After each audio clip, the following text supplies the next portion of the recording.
اصطفى فاعوذ باللہ من شرور انفسنا ومن سیئات اعمالنا من يهد الله فلا مضل له ومن يضلل فلا هادي له واشهد ان لا اله الا الله وحده لا شريك له واشهد ان محمدا عبده ورسوله اما بعد فان خير الحديث كتاب الله وخير الهدي هدي محمد صلى الله عليه وسلم وشر الامور محدثاتها وكل محدثة بدعة وكل بدعة ضلالة وكل ضلالة في النار. اعوذ باللہ السمیع العلیم من الشیطان الرجیم من حمزہ ونفخہ ونفثہ. بسم اللہ الرحمن الرحیم. اللہم صلی علی محمد وعلی آل محمد کما صلیت علی ابراہیم وعلی آل ابراہیم انک حمید مجید.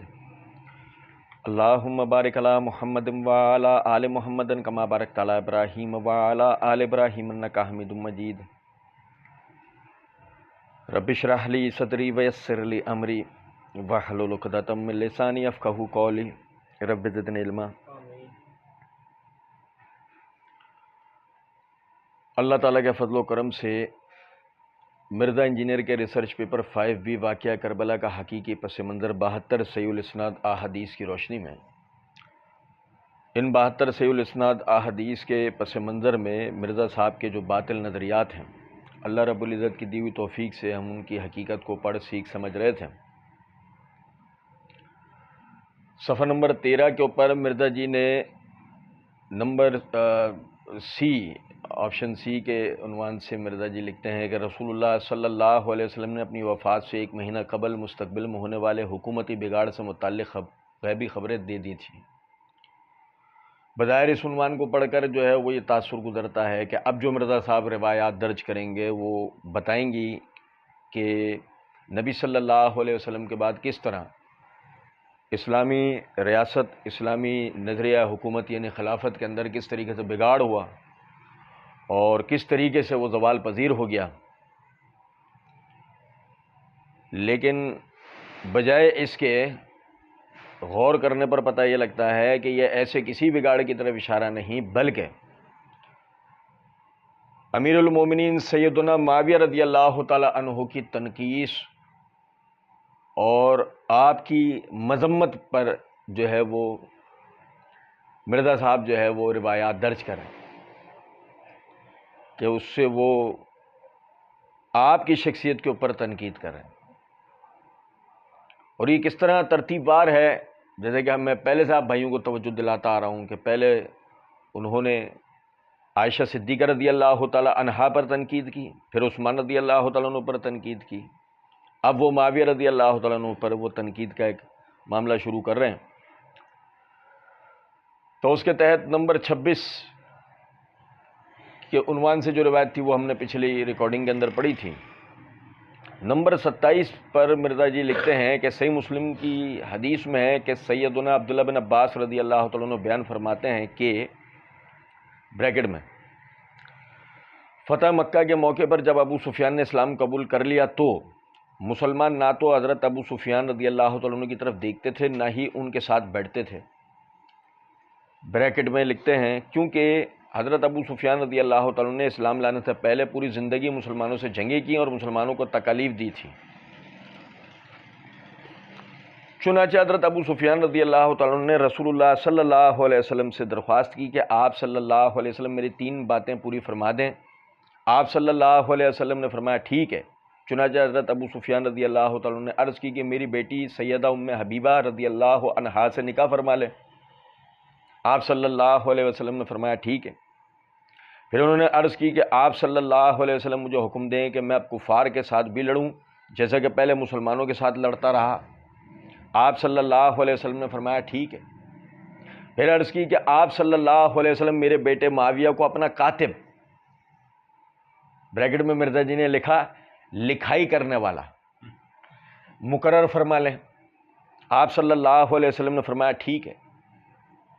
اس حدیث کے راوی سیدنا ابو زمیل تابعی رحمہ اللہ کا بیان ہے کہ اگر حضرت ابو سفیان رضی اللہ تعالیٰ عنہ خود سے رسول اللہ صلی اللہ علیہ وسلم سے درخواست نہ کرتے تو آپ صلی اللہ علیہ وسلم کبھی بھی حضرت ابو سفیان رضی اللہ تعالیٰ عنہ کو یہ بریکٹ میں اعزازات عطا نہ فرماتے، کیونکہ آپ صلی اللہ علیہ وسلم کی عادت مبارکہ تھی کہ جب بھی کوئی آپ صلی اللہ علیہ وسلم سے کسی شے سے متعلق سوال کرتا تو آپ صلی اللہ علیہ وسلم کبھی انکار نہیں فرماتے تھے۔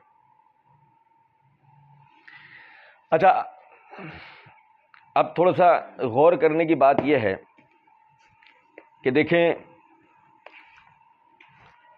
مرزا جی نے یہ روایت بم عنوان کے درج تو کیا، مگر اس پر بم حدیث نمبر یہ حدیث ذکر تو کر دی، اور جیسا کہ مرزا جی نے مسئلہ نمبر 157 پارٹ 1 کے اندر ایک جگہ کہہ رکھا ہے، ہمیں امام مسلم کا اپنا ہی فہم دکھانا ہوگا، اپنے مولویانہ فہم، اپنے مولویانو فہم نہیں دکھانا ہوگا۔ وہ تھوڑا وہ پنجابی مکس کر کے بولا وہ جملہ انہوں نے، مطلب اردو میں وہ معنی ہوتے ہیں کہ اپنے مولویوں کا فہم ہمیں مت دکھانا، ٹھیک۔ یہ میرے ہاتھ میں صحیح مسلم ہے، اس کی جلد نمبر 6 کا صفحہ نمبر 1182 1183 ہے۔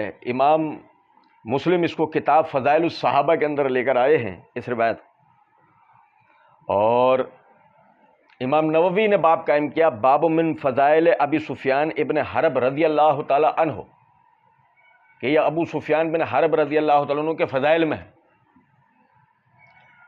اب غور طلب نکتہ ہے کہ یہ ابو سفیان کے فضائل کے اندر جو بات تھی اس کو حکومتی بگاڑ کے حوالے سے ذکر کرنے کا مطلب کیا تھا؟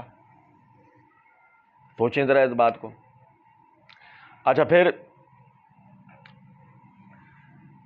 مرزا جی نے خود ہی درج کیا کہ اسلام لانے سے پہلے انہوں نے مسلمانوں سے لڑائیاں بھی میں شرکت کی ہے، مسلمانوں سے لڑے بھی ہیں، مسلمانوں کو تکلیف پہنچائی ہے۔ تو ایسے تو بہت سارے حضرات ہیں کہ جنہوں نے اسلام لانے سے پہلے مسلمانوں سے لڑائیاں کی، مسلمانوں سے اختلاف کیا، لیکن اسلام لے آنے کے بعد ان کے اسلام کے لیے بڑے بڑے کارنامے۔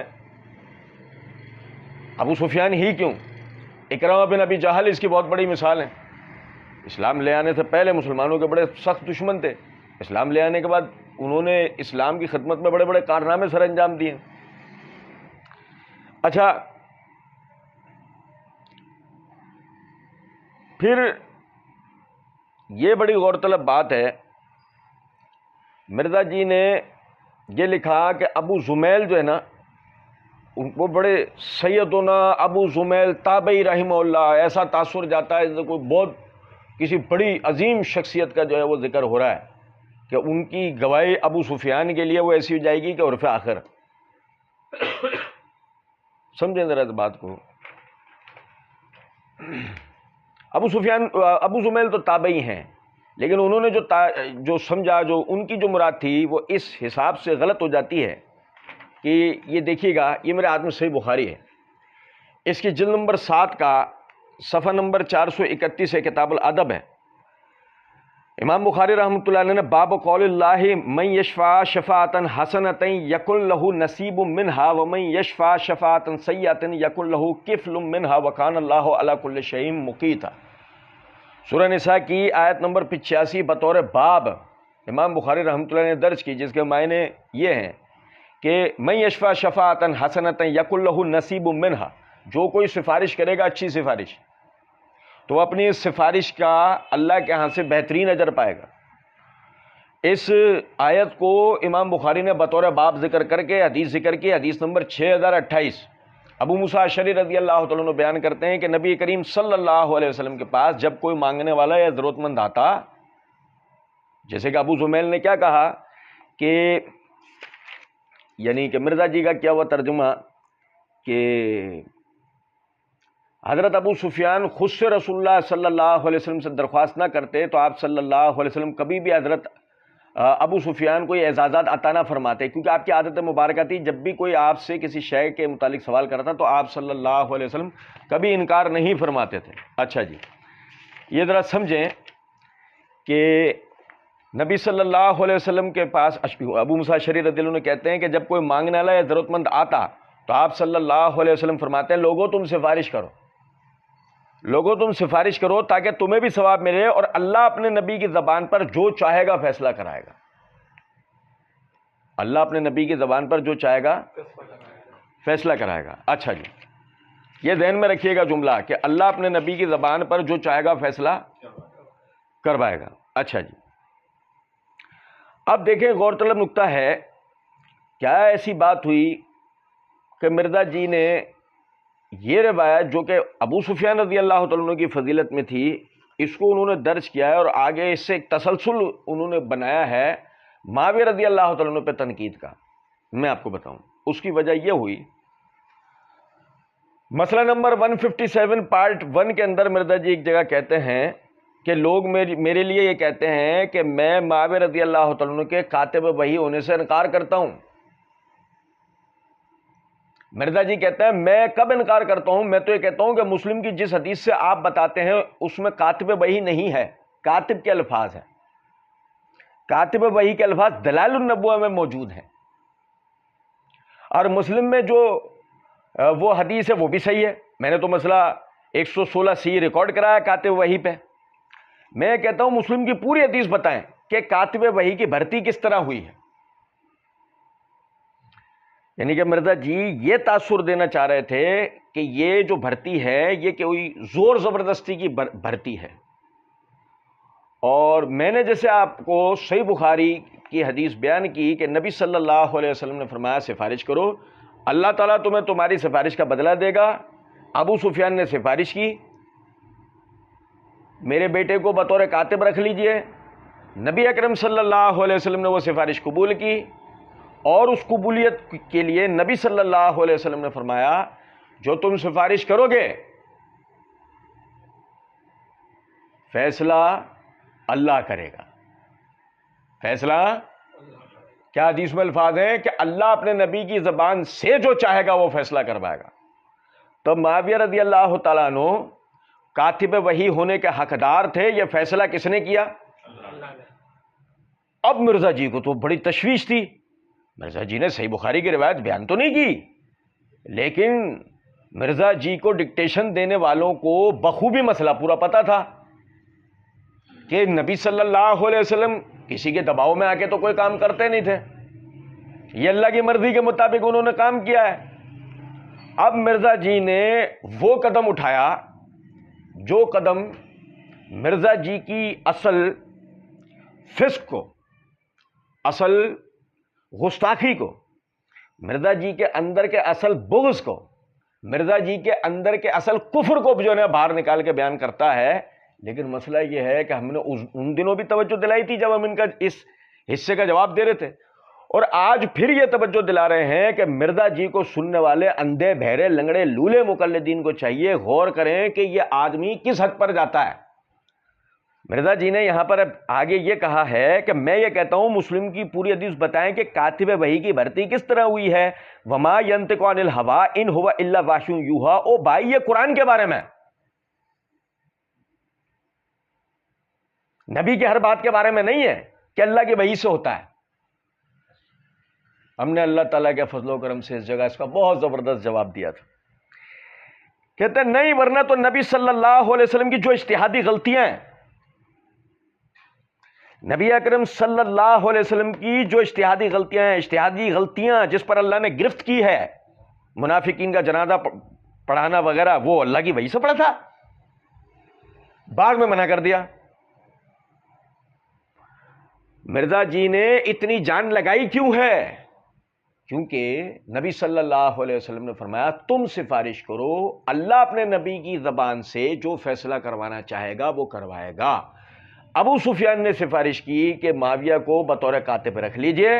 اللہ کی مرضی کے مطابق نبی اکرم صلی اللہ علیہ وسلم نے معاویہ رضی اللہ تعالیٰ عنہ کو اپنے پاس بطور کاتب، اب کوئی گنجائش تھی نہیں، اس لیے مرزا جی نے دوسرا قدم اٹھایا اور یہ کہا وہ نبی کی ہر بات جو ہے وہ وحی کے مطابق تھوڑی ہوتی ہے، نبی نے تو اجتہادی غلطیاں بھی کی ہیں. مطلب معاویہ کو کاتب وحی رکھنا بھی ایک اجتہادی غلطی تھی. اور کوئی ماں کا لال ایسا تو ہو جو یہ کہہ دے کہ جو آپ مرزا صاحب کے ذمہ بات لگا رہے ہیں بات ایسے نہیں ہے، تو ہم کہیں گے کہ پھر ہمارے سامنے بیٹھو، ہم مرزا صاحب کے آگے پیچھے اوپر نیچے کے جتنے ویڈیو کلپ وغیرہ جتنی تحریرات ہیں وہ سب سامنے رکھ کے اگر ہم اس کا ثبوت نہ دے دیں تو جو چور کا حال ہے وہ ہمارا، اور اگر ثبوت دے دیں تو جو طوائف کا حال وہ مرزا جی کا. اس پر کوئی ہم سے ایگری کرے گا؟ اور سنیں، مرزا جی نے کہا کہ جی یہ تو مطلب یعنی کہ اجتہادی خطا ہے۔ اچھا، اب میں آپ کو ایک اور مزے کی بات بتاؤں۔ مرزا جی نے کاتب کے معنی بریکٹ کے اندر لکھے لکھائی کرنے والا۔ کیا کرنے والا؟ اچھا، آپ کو پوچھے لکھائی کرنے والے کا مطلب کیا ہے؟ مقصد کیا جو ہے وہ نبی صلی اللہ علیہ وسلم کوئی حساب کتاب لکھوایا کرتے تھے؟ نبی اکرم صلی اللہ علیہ وسلم کیا لکھوانے پر مامور تھے؟ آپ صلی اللہ علیہ وسلم اللہ کا دین یعنی قرآن اور حدیث لکھواتے تھے۔ نمبر 2، دعوتی خطوط لکھواتے تھے۔ شاہان عالم کو، دنیا کے فرما رواؤں کو، مختلف ممالک کے دعوتی خطوط لکھوایا کرتے تھے۔ نبی اکرم صلی اللہ علیہ وسلم اپنے اور اپنے مخالف جو ممالک تھے ان کے درمیان میں یعنی معاہدے لکھوایا کرتے تھے۔ نبی اکرم صلی اللہ علیہ وسلم کے لکھوائے جانے والے تینوں ہی کام یہ دین ہے، اللہ کی وحی سے ہیں، اللہ کی وحی ہی ہیں۔ تو جب اللہ کی وحی ہی ہیں، معاویہ کاتب مقرر ہوئے تو وہ کاتب وحی نہیں ہوں گے تو کیا ہوں گے؟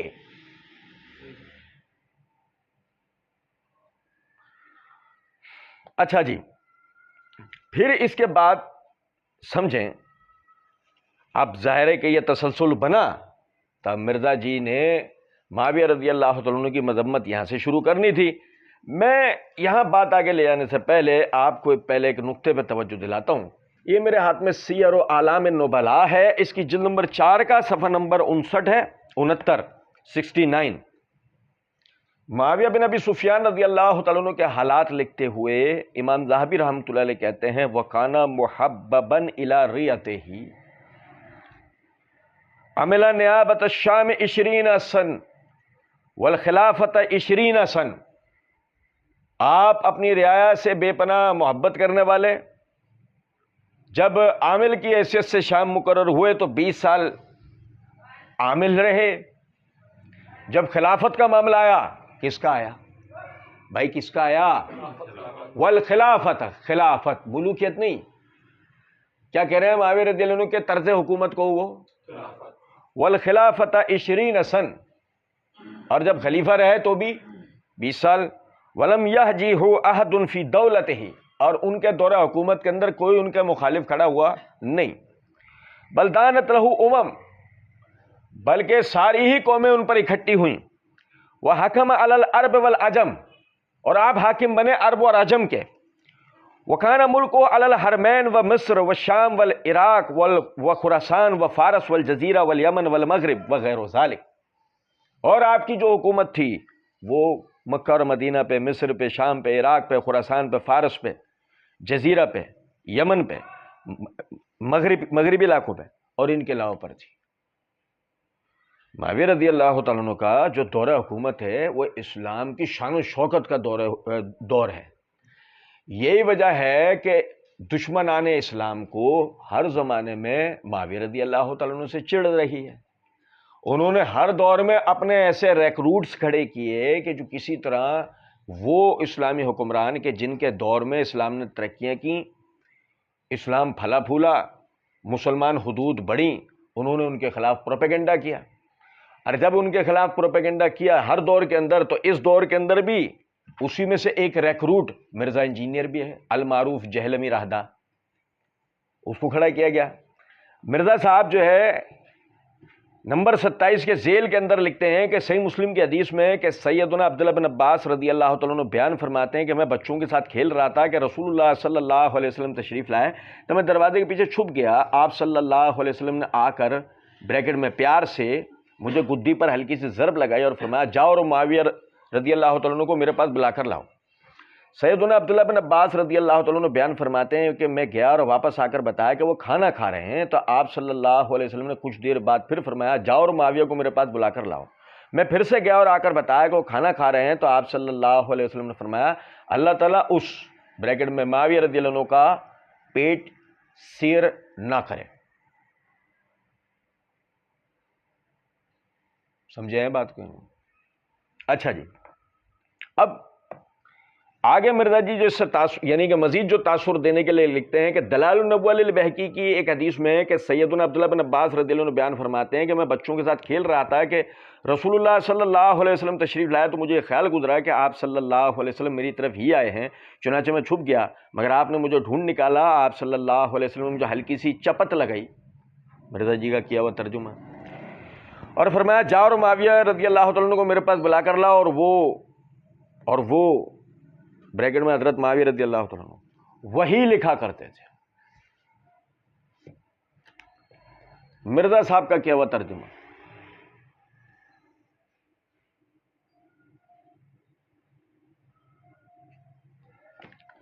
وہ وہی لکھا کرتے تھے۔ میں گیا اور انہیں پیغام دیا تو جواب میں کہا گیا کہ وہ کھا رہے ہیں، جواب میں کہا گیا، یہ کہا گیا کا جو جملہ ہے نا، مرزا جی کا کیا ہوا ترجمہ ہے، اس کو یہاں فٹ کر لیں، یہ بہت کام آئے گا۔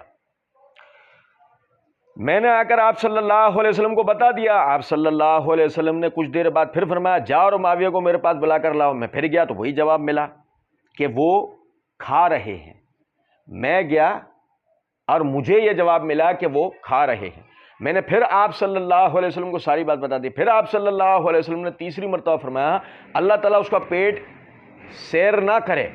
اس حدیث کے راوی سیدنا ابو حمزہ رحمہ اللہ فرماتے ہیں ان بریکٹ میں حضرت معاویہ کا پیٹ کبھی بھی سیر نہ ہو سکا۔ پھر امام بہقی رحمہ اللہ اسی حدیث کے تحت لکھتے ہیں کہ راوی یعنی بریکٹ میں سیدنا ابو حمزہ رحمہ اللہ کا یہ الفاظ اس بات کی دلیل ہیں کہ رسول اللہ صلی اللہ علیہ وسلم کی حضرت معاویہ رضی اللہ تعالیٰ عنہ سے متعلق کی ہوئی دعا قبول ہو گئی۔ اب یہاں پر جو تاثر دیا جاتا ہے وہ تاثر دیا جاتا ہے کہ گویا یہ ایک بددعا تھی، یہ کیا تھی؟ گویا یہ ایک بددعا تھی۔ اچھا چلیں تھوڑی دیر کے لیے تسلیم کر لیتے ہیں کہ جی یہ ایک بددعا تھی، لیکن سنیے گا ذرا اس بات کو، یہ میرے ہاتھ میں صحیح مسلم ہے، یعنی جہاں سے مرزا جی نے صحیح مسلم کی روایت درج کی ہے، یہ میرے ہاتھ میں صحیح مسلم ہے، اس کی جلد نمبر 7 کا صفحہ نمبر 210 یعنی کہ 209 سے یہ باب شروع ہوتا ہے، اور مرزا جی نے جو حدیث درج کی ہے وہ صفحہ نمبر 213 کے اوپر ہے۔ اب ذرا غور کیجئے گا اس بات پر کہ مرزا جی ویسے تو یہ کہتے ہیں، سنیے گا، ویسے تو مرزا جی یہ بات کہتے ہیں مسئلہ نمبر 157 پارٹ 1 کے اندر کہ امام مسلم نے جو اپنی کتاب میں لکھا وہ مسلم کا فہم ہی ہمیں دکھانا ہوگا، اپنے مولویانہ نہیں دکھانا ہوگا فہم یا کسی اور کا، لیکن پتہ نہیں کیوں مرزا جی اپنی باری کے اندر جو ہے اپنے ہی بنائے ہوئے اصول کو توڑ بیٹھتے ہیں۔ یہاں پر کیا فہم تھا آپ دیکھیے گا کہ امام مسلم رحمۃ اللہ علیہ اس کو کتاب البر والصلاح والادب کے اندر لکھا ہے، اور امام نووی نے اس کے اوپر باب قائم کیا، باب من لعنہ النبی صلی اللہ علیہ وسلم او سبہ او دعا علیہ ولیس هو اہلا لذالک کان لہ زکاۃ و اجرا و رحمۃ، کہ جس پر نبی صلی اللہ علیہ وسلم لعنت کریں یا اس پر تنقید کریں یا اس کے لیے کوئی دعا کریں اور وہ اس کا اہل نہ ہو تو وہ اس کے لیے گناہوں سے پاکیزگی، اجر اور رحمت کا باعث ہو جاتی ہے۔ امام نووی نے باب قائم کیا۔ اب اس باب کے تحت حدیث نمبر 6492 یہ ہے کہ ابو ہریرہ رضی اللہ تعالیٰ عنہ بیان کرتے ہیں کہ رسول اللہ صلی اللہ علیہ وسلم نے فرمایا اے اللہ میں ایک بشر ہوں، سو میں جس مسلمان پر تنقید کروں یا اس پر لعنت کروں یا اس کو سزا دوں تو اس کے لیے پاکیزگی اور رحمت بنا دیجئے، اس کے لیے پاکیزگی اور رحمت بنا دیجئے۔ نبی اکرم صلی اللہ علیہ وسلم نے دعا کیا کی ہے، میں کسی کو دعا دوں ایسی دعا تنقید والی یا اس پہ لعنت کروں، وہ اس کا حقدار نہیں ہے، وہ اس کے لیے اے اللہ تو کیا کر دے۔ میں آپ کو بتاؤں غور طلب نکتہ ہے، اتنی بڑی گلے کی ہڈی تھی یہ مرزا جی کے کہ مرزا جی سے نہ یہ اگلے چین تھا یا نہ نگلے چین تھا، یہی وجہ ہے کہ مرزا جی نے مسئلہ نمبر 157 پارٹ 1 کے اندر ایک جگہ کوئی مضمون نہیں تھا، کوئی بات نہیں تھی، ہم نے وہاں توجہ بھی دلائی تھی، مرزا جی گھبراہٹ کے اندر، جلد بازی کے اندر یہ کہہ اٹھے. تو میں تو یہ نہیں کہتا کہ دعا قبول نہیں ہوئی، حالانکہ اس کے بھی چانس ہوتے ہیں. آپ صلی اللہ علیہ وسلم کی ضروری نہیں ہر دعا اللہ تعالیٰ بعض اوقات واپس بھی کر دیتا ہے. سمجھے ہیں بات کو یا نہیں؟ مرزا جی کہہ رہے ہیں کہ ضروری نہیں ہے کہ نبی صلی اللہ علیہ وسلم کی ہر دعا اللہ قبول کرے، بعض دعائیں واپس بھی کر دیتا ہے. مرزا جی کبھی اپنے ابو جی کے لیے بات نہیں کریں گے، کبھی اپنے لیے یہ نہیں بولیں گے، لیکن نبی صلی اللہ علیہ وسلم کے لیے مرزا جی کو یہ بھی کہنا پڑ گیا. وجہ آپ کے سامنے ہے کہ میں اگر کسی کے لیے دعا کروں وہ اس کا اہل نہیں ہے، اللہ اس کے لیے رحمت اور پاکیزگی کا باعث بنا دے. اور حدیث نمبر 6493 کے اندر بھی، یعنی سمجھے ذرا، وہ تو ابو ہریرہ رضی اللہ عنہ نے روایت کی، یہ جابر بن عبداللہ رضی اللہ تعالیٰ عنہ سے بھی مروی ہے. امام مسلم نے اس کو دوسری سند سے بھی ذکر کر دیا. اب اس کے بعد حدیث نمبر 6503 جو ہے نا امام مسلم نے نقل کی ہے، غور کیجئے گا کہ حضرت انس بن مالک رضی اللہ تعالیٰ عنہ بیان کرتے ہیں کہ حضرت ام سلیم کے پاس ایک یتیم لڑکی تھی اور یہ ام انس تھیں. رسول اللہ صلی اللہ علیہ وسلم نے اس کو دیکھا تو فرمایا تو وہی ہے جو بڑی ہو گئی ہے، تو وہی ہے جو بڑی ہو گئی ہے، تیری عمر بڑی نہ ہو، تیری عمر کبرتی سنوں کی، تیری عمر بڑی نہ ہو. یہ بظاہر بد دعا نہیں ہے بھائی میرے، نہیں سمجھے؟ یہ دیکھیں یہ امام مسلم اسی ترتیب سے یہ روایت پہلے لے کر آئے. ٹھیک ہے، وہ لڑکی روتی ہوئی حضرت ام سلیم کے پاس گئی. حضرت ام سلیم نے پوچھا بیٹی تجھے کیا ہوا؟ اس نے کہا کہ نبی صلی اللہ علیہ وسلم نے میرے لیے بد دعا کی ہے، نبی صلی اللہ علیہ وسلم نے میرے لیے کہ میری عمر زیادہ نہ ہو. اب میری عمر ہرگز زیادہ نہ ہوگی. دیکھو اب یہ سمجھنا ذرا بات کو، ہمارا تو فہم نہیں ہے، فہم بھی صحابیات کا ہے. یا کہا اب میرا زمانہ زیادہ نہیں ہوگا. حضرت ام سلیم جلدی سے دوپٹہ اوڑھتی ہوئی نکلی حتیٰ کہ رسول اللہ صلی اللہ علیہ وسلم سے ملی. رسول اللہ صلی اللہ علیہ وسلم نے ان سے پوچھا اے ام سلیم کیا بات ہے؟ ام سلیم نے کہا اے اللہ کے نبی صلی اللہ علیہ وسلم کیا آپ نے میری یتیم لڑکی کے خلاف دعائے ضرر کی ہے؟ آپ نے پوچھا اس کا سبب کیا ہے، یعنی یہ کیا سوال کر رہی ہے تو حضرت ام سلیم نے کہا وہ کہتی ہے کہ آپ نے دعا کی ہے کہ اس کی عمر زیادہ نہ ہو، یا یہ فرمایا کہ اس کا زمانہ زیادہ نہ ہو. تو رسول اللہ صلی اللہ علیہ وسلم اس پر ہنسے، نبی اکرم صلی اللہ علیہ وسلم اس پر ہنسے. پھر آپ صلی اللہ علیہ وسلم نے فرمایا اے ام سلیم کیا تم کو یہ علم نہیں ہے کہ میں نے اپنے رب سے یہ عہد لیا ہوا ہے، یہ عہد لیا ہوا ہے کہ میں ایک بشر ہوں، جس طرح بشر ہوتے ہیں میں راضی بھی ہوتا ہوں، جس طرح بشر راضی ہوتے ہیں میں ناراض بھی ہوتا ہوں جیسے بشر ناراض ہوتے ہیں. میں اپنی امت میں سے جس غیر مستحق کے لیے دعائے ضرر کروں اس دعا کو اس کے لیے پاکیزگی، رحمت اور قرب کا ذریعہ بنا دے، جس کے ساتھ وہ قیامت کے دن اللہ کے قریب ہو. بھائی میرے پیارے، خود نبی صلی اللہ علیہ وسلم نے وضاحت کر دی کہ یہ اپنی اصل پر نہیں ہوتے یہ کلمات. پھر اس کے بعد امام مسلم وہ روایت لے کر آئے ہیں معاویہ رضی اللہ تعالیٰ عنہ والی کہ اے اللہ معاویہ کا پیٹ کبھی نہ بھرے. اچھا اب سمجھیں ذرا اس بات کو کہ یہی وجہ ہے کہ آپ دیکھیں اس کی شرح کرتے ہوئے امام نووی، یہ شرح نووی کے اندر جلد نمبر 7 کے صفحہ نمبر 235 کے اوپر وہ فرماتے ہیں، پہلے تو وہ باب جو ہے نا اس کی وضاحت کی ہے. کہتے ہیں ما وقع من سبہ ودعائہ ونحوہ لیس بمقصود.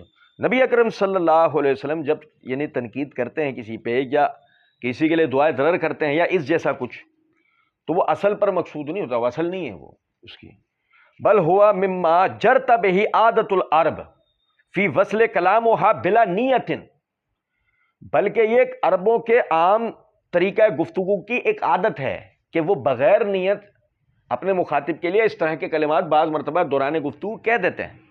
کا قول ہی، جیسے کہ آپ کا یہ کہنا تربت یمینے کا، تیرے ہاتھ مٹی میں مل جائیں، وہ اقرئی ہلکی اے مردار گنجی، وہ فی حاضل حدیث لا کبر تو سنوں کا، جیسے کہ اس حدیث کے اندر ہے تیری عمر نہ بڑھے. صحیح.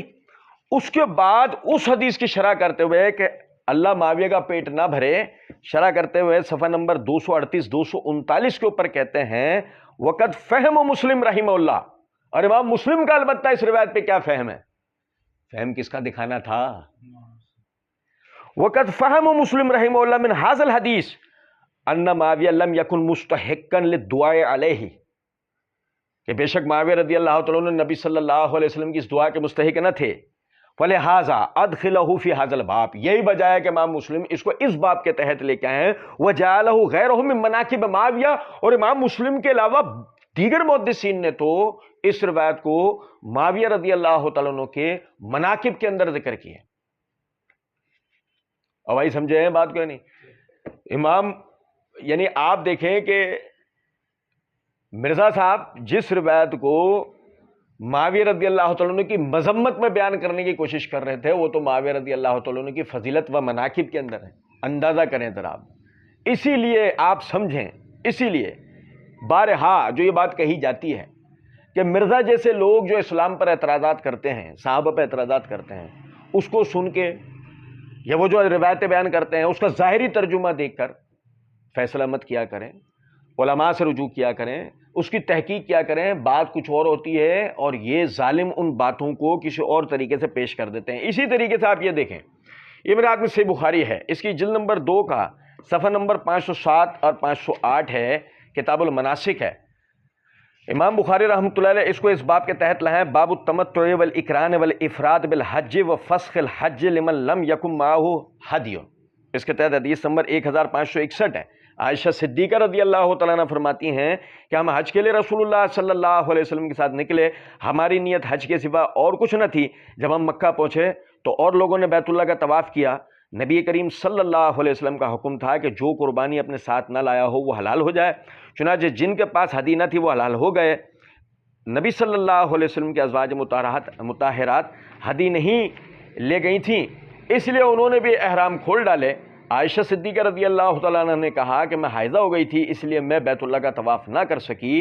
جب محسب کی رات آئی، میں نے کہا یا رسول اللہ صلی اللہ علیہ وسلم، اور لوگ تو حج اور عمرہ دونوں کر کے واپس ہو رہے ہیں لیکن میں صرف حج کر سکتی ہوں۔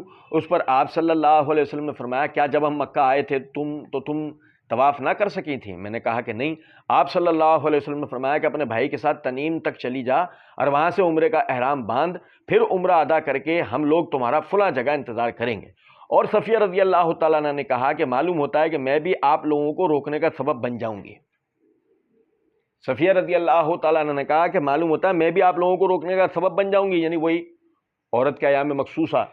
تو آپ صلی اللہ علیہ وسلم نے ان کو مخاطب کر کے فرمایا اقرئی حلقی، اے مردار سر منڈی، کیا تو نے یوم نہر کا طواف نہیں کیا تھا؟ انہوں نے کہا کیوں نہیں، میں تو طواف کر چکی ہوں۔ تو آپ صلی اللہ علیہ وسلم نے فرمایا کوئی حرج نہیں، چلو سفر کرو۔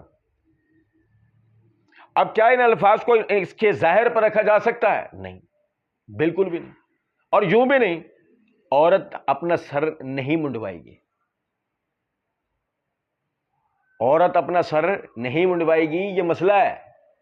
تو سمجھیں ذرا اس بات کو، یہ الفاظ، اس طرح کے الفاظ اپنی حقیقت پر نہیں ہوتے۔ اور سمجھیں ذرا، ابو ذر غفاری رضی اللہ تعالیٰ عنہ کی شخصیت پہ تو کوئی مسئلہ نہیں رہا نا، وہ تو مرزا صاحب کی نظر میں سیدنا علی بن ابی طالب رضی اللہ تعالیٰ عنہ کے شیعوں میں سے تھے۔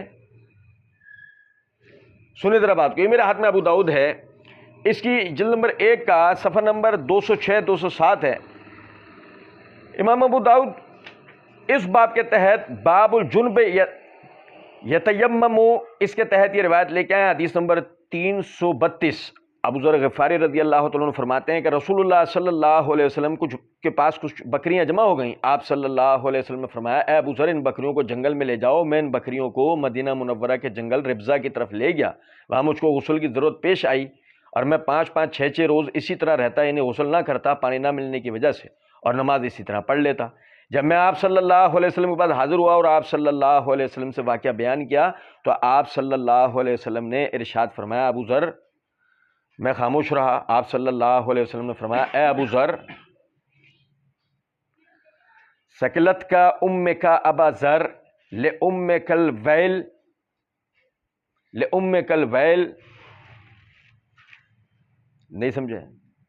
تیری ماں تجھے گم پائے ابو ذر، تیری ماں کے لیے خرابی ہو۔ اب کوئی پوچھے کہ کیا یہ کلمات چھوڑے نا دوسروں کو، تو کیا ابو ذر رضی اللہ تعالیٰ عنہ کے لیے اپنی اصل پر تھے؟ نہیں۔ فرمایا کہ آپ صلی اللہ علیہ وسلم نے ایک سیاہ رنگ کی ملازمہ کو بلایا جو کہ برتن میں پانی لے کر حاضر ہوئی، اس نے کپڑے کا پردہ کیا اور میں نے دوسری طرف اونٹ کی آڑ کی اور میں نے غسل کیا، اور مجھے ایسا محسوس ہوا کہ گویا میرے اوپر سے پہاڑ کا بوجھ اتر گیا ہے۔ پھر آپ صلی اللہ علیہ وسلم نے فرمایا مسلمانوں کے لیے پاک مٹی وضو کا ذریعہ ہے، اگرچہ 10 سال تک بھی پانی نہ ملے تو مٹی سے تیمم کر لو، یہ بہتر ہے۔ اصل بتانا مقصود یہ تھا اے ابو ذر تیری ماں تجھے گم پائے، اس طرح کے کلمات یہ خدا نہ خواستہ آپ کی مذمت میں نہیں ہیں۔ اور دیکھیں غور طلب نکتہ ہے، مرزا جی نے آگے جو دلائل النبوہ کے حوالے سے جو روایت درج کی کہ راوی ابو حمزہ کے الفاظ ہیں کہ جو ہے وہ پھر معاویہ کا پیٹ کبھی نہ بھر سکا۔ دیکھیں دلائل النبوہ میں یہ عبارت اس طریقے سے ہے کہ لا اشبع اللہ بطنہ قال فما شبع بطنہ قال فما شبع بطنہ ابدا۔ اب یہ کلمات ابو حمزہ نے کہے ہیں، یہ روایت کے اندر ذکر نہیں ہے۔ آپ سمجھیں اس بات، یہ کلمات کس نے کہے ہیں یہ روایت میں ذکر نہیں ہے۔ روایت میں یہ الفاظ ہیں ورفع عن حریم عن ابی حمزہ فی ھذا الحدیث زیادۃ۔ حریم نے اس روایت کو بواسطہ ابو حمزہ یہ زیادت ذکر کر رکھی ہے روایت کے اندر۔ حریم سے ابو حمزہ کے درمیان کی سند کیا ہے وہ ذکر نہیں ہے۔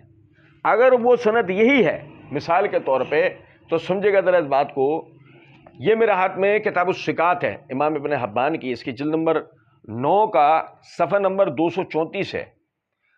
اس کے راوی ہشام بن علی بن ہشام السیرافی ابو علی، ان کے لیے کہتے ہیں سکن البصرہ، بصرہ میں سکونت پذیر تھے، اور ان سے روایت کرتے ہیں ابو ولید طیالسی، ابو حذیفہ وغیرہ اہل بصرہ، مستقیم الحدیث، حدیث میں مستقیم تھے۔ لیکن نقطہ کا پتہ لگتا ہے کہ اہل بصرہ کے رہائشی ہیں اور اہل بصرہ کے ہی لوگوں نے ان سے روایت کر رکھا ہے۔ میرا بتانے کا مقصود یہ ہے راوی ابو حمزہ کے علاوہ، یعنی کہ یہ جو ہشام بن علی السیرافی کے علاوہ کوئی شخص بھی ایسا نہیں ہے کہ جس کی طرف اس زیادت کو منسوب کیا جا سکتا ہو۔ اور ہشام بن علی بصرہ کے علاوہ ان کا یعنی بصرہ سے باہر جانا یہ ثابت نہیں ہے۔ معاویہ رضی اللہ تعالیٰ عنہ کے لیے ان کا یہ کہنا کہ ان کا پیٹ کبھی نہ بھر سکا، اگر یہ خدا نہ خواستہ یہ جملہ اپنی اصل پر ہے تو جو وہ اس سے مراد لے رہے تھے وہ مراد باطل ہے۔ اس لیے کہ سمجھے گا ذرا بات کو، ابھی میں نے یہ سیر و اعلام النبلاء کا حوالہ آپ کے سامنے پڑھا تھا، جلد نمبر 4 صفحہ 69 کا۔ وہ کہتے ہیں کہ معاویہ رضی اللہ تعالیٰ عنہ 20 سال خلیفہ رہے، کوئی ان کے دور کے اندر ان کا مخالف نہیں تھا، بلکہ تمام ہی یعنی عرب علاقے وہ ان پر اکٹھے ہو چکے تھے، سب عوام ان پر اکٹھی ہو چکی تھی، اور وہ حاکم تھے عرب و عجم کے۔ ان کی حکومت کا جو دائرہ کار ہے وہ مکہ، مدینہ، مصر، شام، عراق، خراسان، فارس، جزیرہ، یمن، مغربی علاقے اور ان کے علاوہ پر رہا ہے۔ اب سوال یہ پیدا ہوتا ہے کہ انہوں نے تو نبی اکرم صلی اللہ علیہ وسلم کی دعا کی بدولت برکت ہی برکت پائی، تو اگر یہ بد دعا تھی تو اس بد دعا کا اثر تو ہمیں ان کی زندگی میں نظر آنا چاہیے تھا، جیسے نبی اکرم صلی اللہ علیہ وسلم نے جن کے لیے بد دعا کی ہو اور وہ اس کے مستحق تھے، ہمیں زندگی میں ان کے اوپر اس کا اثر بھی نظر آیا۔ یہ میرے ہاتھ میں تاریخ ابن کثیر ہے، اس کی جلد نمبر 8 کا صفحہ نمبر 951 ہے۔ حافظ ابن کثیر رحمۃ اللہ علیہ کہتے ہیں 41 ہجری میں آپ رضی اللہ تعالیٰ عنہ کی بیعت پر اتفاق ہو گیا۔ آپ اس مدت میں اس سال تک جس میں آپ کی وفات ہوئی با اختیار امیر رہے اور دشمنوں کے ممالک سے جہاد قائم رہا، اللہ کے دین کا بول بالا ہوا، زمین کے اطراف سے غنائم مسلمانوں کی طرف آتی رہیں، اور مسلمان انتہائی سکون، انصاف، عفو و درگزر کے ساتھ معاویہ رضی اللہ تعالیٰ عنہ کے ساتھ رہتے رہے۔ سوال یہ پیدا ہوتا ہے کہ آپ کی وفات تک اس دعا کا اصلاً اثر کیا نکل کر آتا ہے، سوائے اس کے کہ معاویہ رضی اللہ تعالیٰ عنہ خود بھی، آپ نے بھی ترقی کی، دنیا میں بھی آپ کی وجہ سے اللہ کے دین نے بھی ترقی کی۔ ہمیں تو آپ پر اس بد دعا کا، اگر وہ بد دعا تھی تو ہمیں تو آپ کے اوپر کوئی ایسا اثر نظر نہیں آتا۔ اب اگر کوئی مدعی ہے کہ وہ واقعی بد دعا تھی تو پھر وہ اس بد دعا کا اثر صحیح احادیث و آثار کی روشنی میں معاویہ رضی اللہ تعالیٰ عنہ پر دکھائے۔ اور اگر نبی صلی اللہ علیہ وسلم کے کہے ہوئے الفاظ کو ان کی اپنی اصل حالت میں ہی رکھنا ہے، اس کی تحقیق نہیں کرنی کہ ان نبی صلی اللہ علیہ وسلم کی مراد و مقصود کیا تھی، تو پھر دیکھیں یہ میرے ہاتھ میں صحیح بخاری ہے، اس کی جلد نمبر 2 کا صفحہ نمبر 196 ہے، کتاب صلاۃ اللیل، کتاب التہجد۔ اس کے تحت امام بخاری رحمۃ اللہ علیہ نے باب قائم کیا، باب تحریض النبی صلی اللہ علیہ وسلم علی قیام اللیل والنوافل من غیر ایجاب۔ اس کے تحت حدیث نمبر 1127 ہے، حسین بن علی رضی اللہ تعالی عنہما نے خبر دی۔ کس نے؟ حسین بن علی رضی اللہ تعالیٰ عنہ نے خبر دی کہ علی بن ابی طالب رضی اللہ تعالیٰ عنہ، امیر المومنین علی بن ابی طالب رضی اللہ تعالیٰ عنہ، مولا علی کا چورن بیچنے والوں کے لیے لمحہ فکری ہے، سنیں ذرا بات کو۔ علی بن ابی طالب رضی اللہ تعالیٰ عنہ انہیں خبر دی کہ رسول اللہ صلی اللہ علیہ وسلم ایک رات ان کے اور فاطمہ رضی اللہ تعالی عنہا کے پاس تشریف لائے۔ آپ صلی اللہ علیہ وسلم نے فرمایا، کیا تم لوگ نماز نہیں پڑھو گے؟ صلاۃ اللیل، کیا تم لوگ نماز نہیں پڑھو گے؟ میں نے عرض کیا، یا رسول اللہ صلی اللہ علیہ وسلم، ہماری روحیں اللہ کے قبضے میں ہیں، جب وہ چاہے گا ہمیں اٹھا دے گا۔ علی رضی اللہ تعالیٰ عنہ نبی صلی اللہ علیہ وسلم سے کہہ رہے ہیں نماز کا سن کر کہ ہماری روحیں اللہ کے قبضے میں ہیں، وہ جب چاہے گا اٹھا دے گا۔ ہماری اس عرض پر آپ صلی اللہ علیہ وسلم واپس تشریف لے گئے، آپ نے کوئی جواب نہیں دیا، لیکن واپس جاتے ہوئے میں نے سنا آپ صلی اللہ علیہ وسلم ران پر ہاتھ مار کر سورہ کہف کی یہ آیت تلاوت کرتے ہوئے جا رہے تھے، وَقَانَ الْإِنسَانُ أَكْثَرَ شَيْءٍ جَدَلًا، آدمی سب سے زیادہ جھگڑالو ہے۔ کیا اس روایت کے معنی یہ کیے جا سکتے ہیں کہ سیدنا علی بن ابی طالب رضی اللہ تعالیٰ عنہ نبی صلی اللہ علیہ وسلم سے بحث کر رہے تھے، جھگڑ رہے تھے؟ اگر نہیں، یہ الفاظ اپنی حقیقی مراد پر نہیں ہے تو اللہ معاویہ کا پیٹ نہ بھرے، وہ اپنی اصل پر کیسے آپ لے رہے ہیں بغیر تحقیق، بغیر ثبوت؟ اور اس کے لیے اتنے پاپڑ بیلنے پڑ رہے ہیں، نبی کی ہر دعا قبول نہیں ہوتی، نعوذ باللہ، نبی سے اجتہادی خطائیں، غلطیاں ہوتی ہیں۔ میں ایک دفعہ پھر مرزا صاحب کو سننے والے دونوں قسم کے لوگ، وہ جو سلیم الفطرت ہیں وہ بھی، اور وہ بھی جو اندھے بہرے لنگڑے لولے مقلدین ہیں وہ بھی، میں ایک دفعہ پھر انہیں آج توجہ دلاؤں گا، اپنی آخرت کی فکر کریں۔ صحابہ کرام رضوان اللہ علیہ مجمعین کے معاملے میں مرزا انجینئر نے جو اعتراضات اٹھائے ہیں ان کی تحقیق کریں، صحابہ کرام کے بارے میں بدظنی اپنے اندر پیدا نہ کریں، یقین کریں یہ آدمی خود گمراہ ہے، جن سے ڈکٹیشن لے رہا ہے وہ گمراہ ہے، اور ان سے ڈکٹیشن لے کے بیٹھ کر آپ کو گمراہ کرنے کی کوشش کر رہا ہے۔ یقین جانیے کل قیامت کے دن جب اللہ رب العزت کی بارگاہ کے اندر، جب ہم اللہ کے رسول صلی اللہ علیہ وسلم اور صحابہ کرام رضوان اللہ علیہ مجمعین کے سامنے جا کر کھڑے ہوں گے تو اللہ کے رسول اپنے اصحاب کی وکالت میں ہمارے خلاف کھڑے ہوں گے، جیسا کہ میں نے معرفت الصحابہ و اہل بیت سیریز کے اندر صحابہ کی دین کے اندر اہمیت و ضرورت کے تحت امام ذہبی رحمۃ اللہ علیہ کے حوالے سے یہ قول بیان کیا تھا۔ اللہ رب العزت ہمیں صحابہ کرام رضوان اللہ علیہ مجمعین کی حقیقی عظمت کو سمجھنے کی توفیق عطا فرمائے۔ وما علینا الا البلاغ۔